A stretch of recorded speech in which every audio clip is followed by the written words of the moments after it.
Support comes from the Missouri Forest Products Association, committed to conservation and careful management of the state's forests to make them more resilient and better habitats for wildlife. ChooseWood.com. People do need help, and that it shouldn't be glossed over.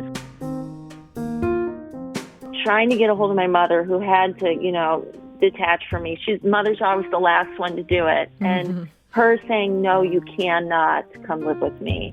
You cannot stay here tonight. And she had to do that, and that's what saved my life. So it makes you realize how important, an ecosystem of community is. I'm Sarah Fensky. This is St. Louis on the Air.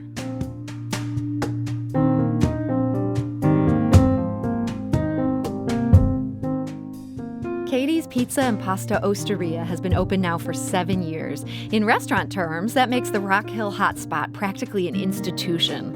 It's also been joined by an equally popular spot in Town and Country. And in this pandemic, a thriving frozen pizza business. Katie's has become a juggernaut. But for chef and co-owner Katie Collier, 7 years in business isn't the only important anniversary. There's also 10 years. That's how long she's been sober, a milestone that came only after significant struggle. And she joins us today to talk about it. Katie Collier, welcome. Hi, thank you for having me. I'm so happy to be here. So we're so happy that you're willing to open up about this. 10 years is huge. What would you credit your sobriety to?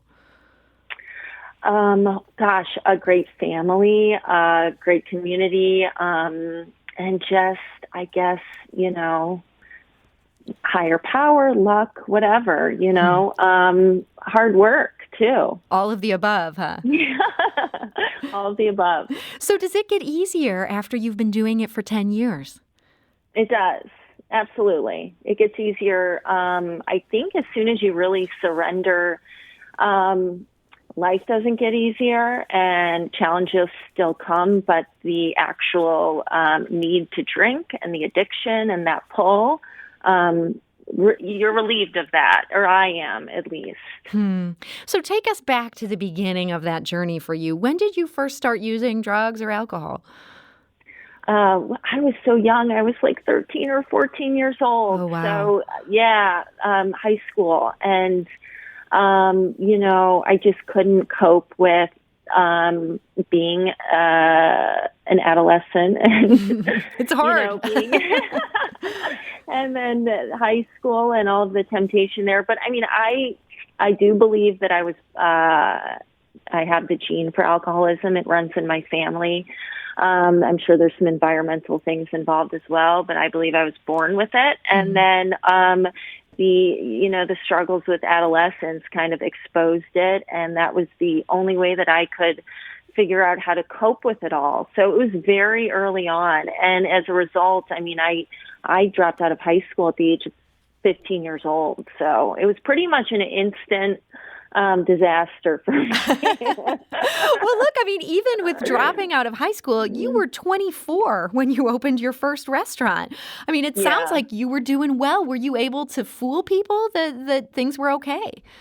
Yeah, that I think, and I think ignorance is bliss. And I think, I went for things that maybe I shouldn't have but, also I kind of had no other option. It kind of forced me against, 24 was when I sort of first started to experiment with getting sober and could not, but I tried, and I'd get 30 days here and a week there and 60 days, here and there it took me about 7 years to finally get sober.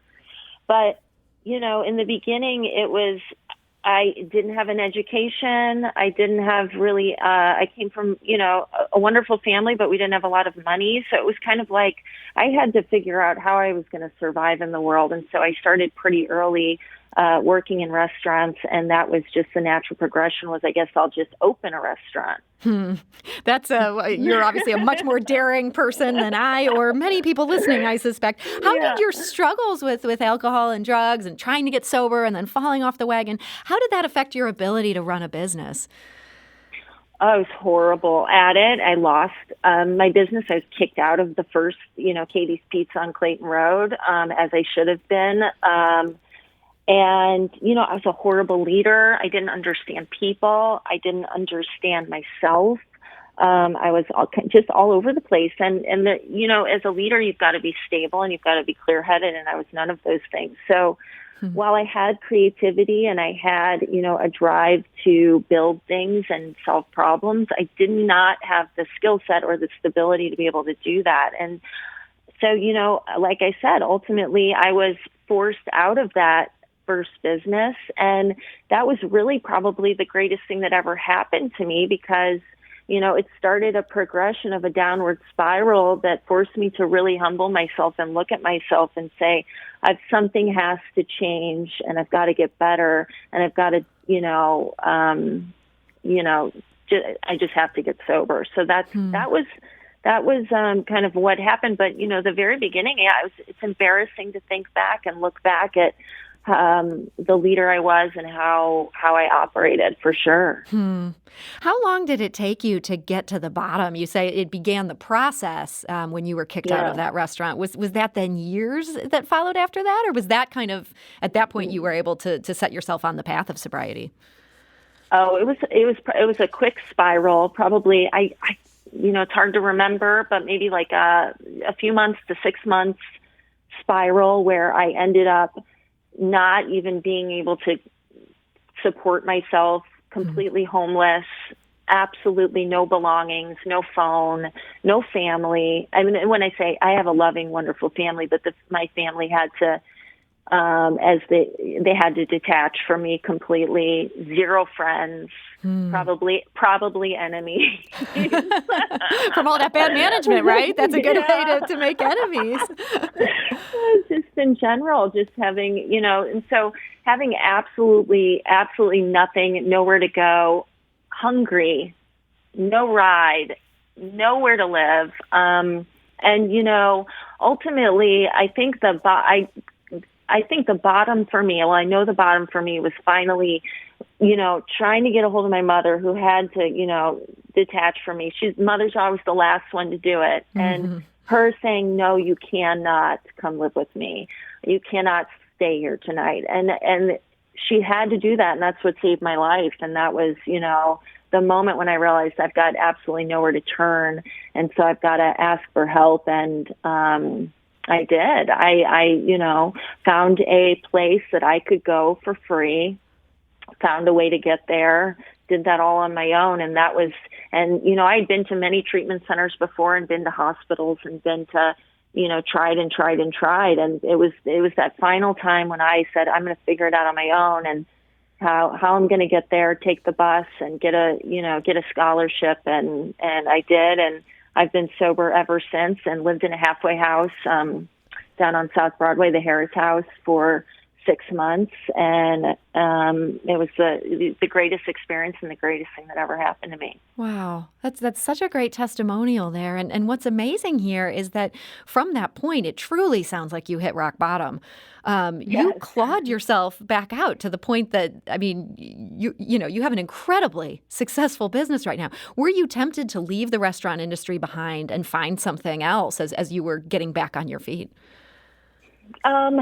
I just didn't really understand options and what my options were. And I absolutely love the restaurant business and love hospitality, even though I was a horrible host in the beginning. I'm much better now. But I knew that was part of my calling. Today, I'm seeing more of a calling than just restaurants. But at that time, that was part of my calling, and I knew that I wanted to do that. And so I've always had this, and like I said, kind of ignorance is bliss, or laser focus on things. And so I just kind of said, I'm going to figure it out. And I know that in my heart I'm good at it. And I know that it can be a wonderful experience and a wonderful thing. So I humbled myself as, best I could, and did a 180 in my life. And like I said, got super laser focused, did a Kickstarter, met my husband. We did a Kickstarter. We raised money, and then we found investors, and no banks would lend to us, of course. But we found, wonderful people that believed in our project. and lended us money on a handshake, and we were able to pay them all back. And then we got one wonderful investor, Michael Kupstis, who was the former VP of franchise for Panera Bread and is now the CEO of Lion's Choice. And he found us through Kickstarter, and he became a small partner and has been our partner and dear friend ever since. So it's been just an amazing journey where a lot of people in community, Kickstarter, and then just wonderful people, and then family have helped. So it makes you realize how important, an ecosystem of community is. We're talking today to Katie Collier. She's the chef and co-owner of Katie's Pizza and Pasta Osteria, which now has 2 locations and a really growing business in the frozen pizza field. Katie, as you continue to work in this industry and have these restaurants in it, is it hard to be in this industry where alcohol is such a part of the culture and it's also a part of the way that you make money? Yes. I mean, it's not for me because I set up this restaurant where we have a dry campus, so no one's drinking on the job and no one's drinking after work in the restaurant. People can't stay for that shift drink. You had to make that part of the culture there. Yeah, I did. And I think that's normal in other jobs. So I was like, why not bring that into this industry? Because I know that it's a high stress, high energy. The shifts are just like you're problem solving, you're sweating, it's really intense. And at the end of the day, it's natural to want to kind of decompress. And I just didn't want that to become a part of it. And I wanted people to come to work with a clear head, and kind of leave that out. And whatever they do on their own time is fine. But I just wanted to create that culture. So that's what we've done. It's been wonderful. I mean, it's just been absolutely wonderful. And we've attracted a lot of people who are sober. We have a ton of people that are sober that work for us and helped people, when people have asked for help and they've inquired saying, I know that you're sober and how did you do it? And being part of their journey as well has been amazing too. Do you think there's a growing recognition industry-wide that this is something that people need to tackle? Just this idea of let's all sit around together and drink way too much after work, that maybe that is not the best way to run a business? Yeah, I mean, I see more and more articles coming out about chefs saying, very acclaimed, wonderful, amazing chefs coming out and saying, I have this problem and I need to change. And I think that's so important for people to do because it is so much a part of the culture that it's almost invisible. And like the problem is fine. And it shouldn't be fine. People do need help and that it shouldn't be glossed over. And so to have these, important people in their field coming out and saying, I needed help, I think it helps others as well. But there it's a very destructive disease. It's progressive and fatal and awful. And, alcohol is perfectly fine for, the majority of the population, but for people who suffer from this disease, it's absolutely awful. And so I think there definitely needs to be some things set in place to help those people. Do you think in general local restaurants are doing enough to help those kind of people on their staff or maybe even their customers? I don't know. I try not to judge or look at anyone else's business because I don't really have any business doing that or know what's going on. But I do know that I think it's really cool. There are some great things about social media and the advancement of information is that there is more knowledge about it. And so that's wonderful. And there are more resources are more accessible. And so that's one of the reasons, a few years ago, I did came out about my addiction was that I did want to be able to hopefully help someone out there who is struggling and see that it is possible and it is okay. And, how important it is to ask for help and get that help. So it is such a stressful time right now in the restaurant industry. You guys are just under so many difficult conditions. How have you been able to keep your balance during this past year? I think, alcoholism and addiction really was a great kind of set me up wonderfully for a pandemic, which is, it's just a shock to the system when you get sober and you've got to change everything. And I think that happened to the world. It was just a shock to us all. And just that ability to pivot quickly and really humble yourself and take inventory and figure it all out. This year has been, second to the year I got sober, probably the most growth I've ever had as a person and a leader and a business, because of all that chaos and uncertainty. It really forced me to look for, opportunities to become better and pivot. So, for me, I think having that experience of rock bottom and then getting sober really set me up well for this as well. Boy, that's great to hear. And just in our final minute here, I know you're also now a mom. You have a 2-year-old daughter. Yeah. Has that also been sort of added inducement during this time of stress to stay on the right track?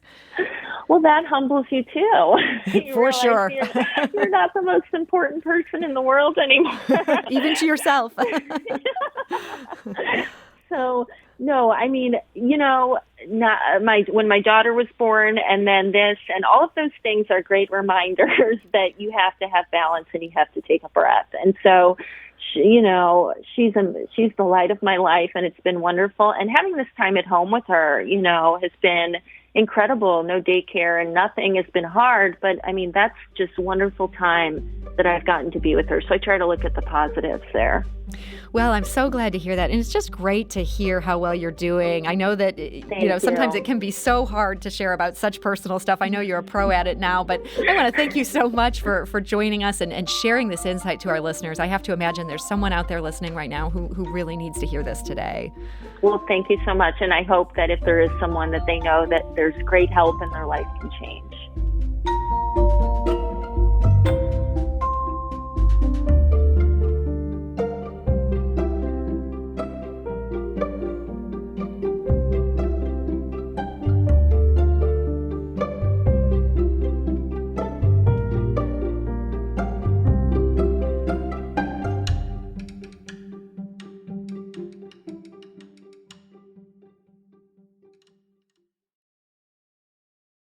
Support comes from the Missouri Forest Products Association, committed to conservation and careful management of the state's forests to make them more resilient and better habitats for wildlife.